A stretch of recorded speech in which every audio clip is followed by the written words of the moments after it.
অনেক বছর আগের কথা। একটি সুদূর রাজ্যে বসবাস করতেন এক দয়ালু রাজা। তার একমাত্র কন্যা ছিল রাজ্যের গর্ব। নাম তার রাজকুমারী মারিয়া।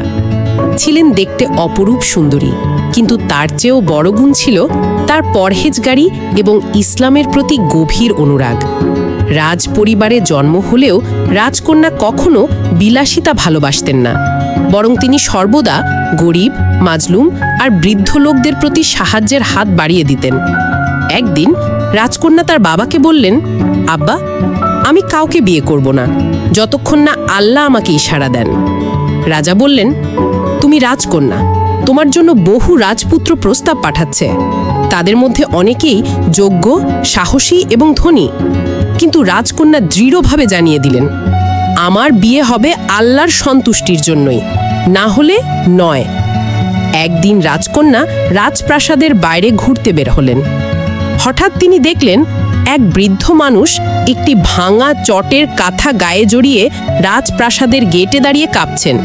তার হাতে একটি ছোট্ট কাপড়ের ব্যাগ, যার ভিতর ছিল শুকনো রুটি। রাজকন্যা এগিয়ে গিয়ে জিজ্ঞাসা করলেন, বাবা, আপনি এখানে দাঁড়িয়ে আছেন কেন? আপনি কি ক্ষুধার্ত?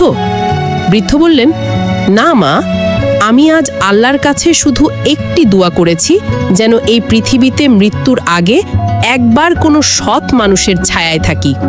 তাই আমি এসেছি এই রাজপ্রাসাদের সামনে। এই কথা শুনে রাজকন্যার হৃদয় কেঁপে উঠল। তিনি বৃদ্ধকে রাজপ্রাসাদে নিয়ে গেলেন, গোসল করালেন, পরিষ্কার জামা কাপড় পরালেন এবং নিজের হাতে খাবার দিলেন। পরদিন সকালে রাজকন্যা ঘোষণা দিলেন, আমি এই বৃদ্ধ লোকটিকে বিয়ে করব। রাজা বিস্ময়ে হতবাক। পুরো রাজ্য চমকে গেল। উজির নজির, প্রজারা, সবার মুখে একটাই কথা, রাজকন্যা কি পাগল হয়ে গেল? এত রাজপুত্রের ভিড়ে এই বৃদ্ধ লোককে বিয়ে? লোকটা নিশ্চয় জাদু করেছে। কিন্তু কেউ জানতো না এই রাজকন্যা কেবল একজন নারী নয়, বরং এক প্রজ্ঞাময়ী মুমিনা। বিয়ের ঠিক আগের রাতে সেই বৃদ্ধ লোকটি একা নামাজ পড়ছিলেন। তখন তার গায়ে পড়া চটের কাঁথার নিচ থেকে বেরিয়ে এলো এক চমক।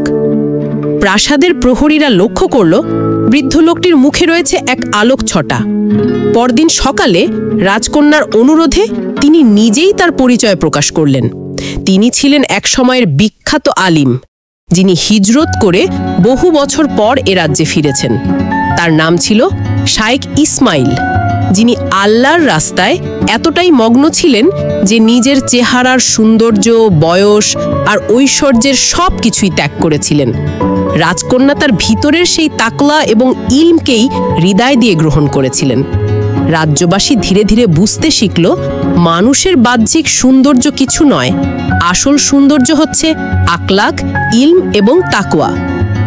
এই ঘটনা দিয়ে ইসলাম আমাদের শেখায়, যার হৃদয়ে আল্লাহ আছেন, তার বয়স নয়, গায়ের রং নয়, তার তাকওয়াই সর্বোচ্চ মূল্যবান। রাজকন্যা বললেন, আমি তাকে বিয়ে করিনি বয়স দেখে, আমি তাকে গ্রহণ করেছি আল্লাহর হুকুম দেখে।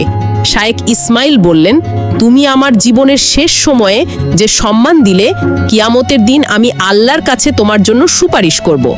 বন্ধুরা, গল্পটি যদি আপনার হৃদয়কে ছুঁয়ে যায়, তাহলে অবশ্যই একটা লাইক দিন। কমেন্টে লিখে জানিয়ে দিন আপনার জীবনের সবচেয়ে বড় শিক্ষা কি ছিল এই গল্প থেকে। আর হ্যাঁ, সাবস্ক্রাইব করতে ভুলবেন না, কারণ এমন আরও বাস্তব ও শিক্ষাভিত্তিক ইসলামিক গল্প আসছে ইনশাআল্লাহ। দেখা হবে নতুন কোনো ভিডিওতে। আল্লাহ হাফেজ।